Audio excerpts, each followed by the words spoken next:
Assalamualaikum warahmatullahi wabarakatuh. Halo teman-teman semuanya, semoga selalu dalam keadaan sehat walafiat dan selalu diberkahi di setiap langkahnya. Tak lupa juga kita doakan saudara-saudara kita, teman-teman kita yang sedang sakit, yang ada di rumah ataupun di rumah sakit, semoga lekas sembuh dan bisa beraktivitas seperti sedia kalanya. Amin ya Allah ya Rabbal Alamin. Pada kesempatan hari ini kita akan bahas tentang obat yang dapat menyebabkan kebutaan ya. Ini bisa terjadi apabila dalam penggunaannya tidak tepat sasaran, tidak tepat dosis, dan tidak sesuai aturan pakainya. Obat apakah itu?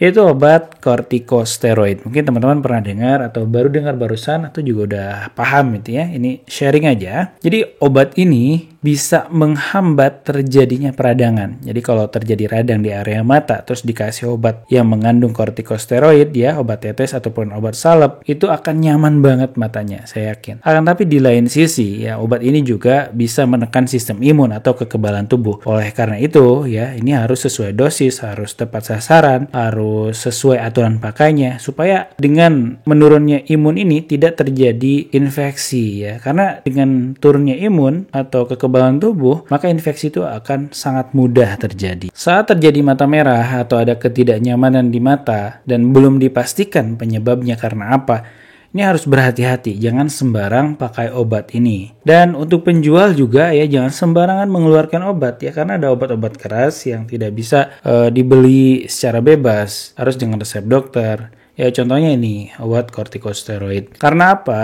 Untuk kortikosteroid ini ada keadaan-keadaan yang diperburuk dengan pemberiannya. Ya obat tetes mata ataupun obat salep mata yang mengandung kortikosteroid. Contoh nih pada kasus infeksi herpes simplex akut ya, yang mana dia terjadi infeksi karena virus di area kornea. Kornea itu bening mata. Ataupun karena virus lainnya. Kita nggak tahu nih penyebabnya karena virus ini. Dan kita kasih lah kortikosteroid. Maka infeksinya akan lebih parah. Ataupun dengan penyakit jamur ya. Penyakit jamur pada mata. Sama ini juga. Saat terjadi penyakit jamur pada mata terus dikasih obat kortikosteroid, malahan yang akan terjadi adalah memperparah infeksinya, bukan sembuh ya, malah menjadi parah. Bahkan bisa terjadi sampai kebutaan ya, bisa menjadi buta karena ini. Yang tadi contoh yang infeksi virus tadi ya, kalau terjadi terus ya, melebar infeksinya di area kornea, keratitis ya, melebar maka cahaya tidak akan bisa masuk ke dalam mata, maka tidak bisa melihat. Terus sama juga yang jamur ya, apabila infeksinya menjadi melebar banyak, sama itu juga bisa menjadi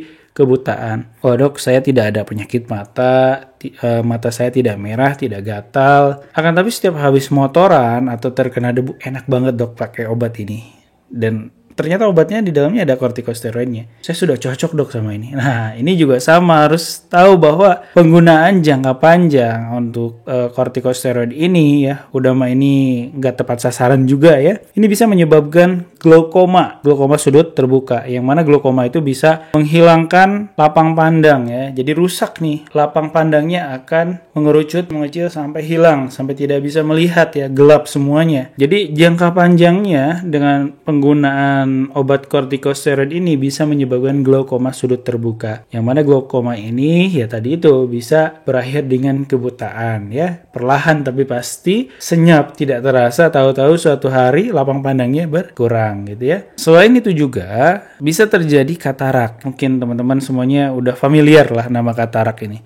Ini bisa terjadi di bagian belakang lensa ya, di mana pandangannya akan seperti berkabut gitu ya, agak putih nggak jelas pokoknya lah, buram ya. Dan lambat laun apabila tidak diobati juga, ini bisa terjadi kebutaan. Nah itulah awalnya penggunaan obat kortikosteroid dengan tidak bijak ya, bisa terjadi hal-hal seperti tadi ya. Oleh karena itu teman-teman, saya mengajak semuanya untuk bijaklah dalam menggunakan obat-obatan. Penjual juga sama ya, harus bijak. Konsultasikanlah dengan dokter ya sebelum memakainya. Jangan sampai kenyamanan sementara tadi kita tukar dengan kerusakan jangka panjang. Mungkin itu saja yang bisa saya sampaikan. Semoga bermanfaat. Assalamualaikum warahmatullahi wabarakatuh.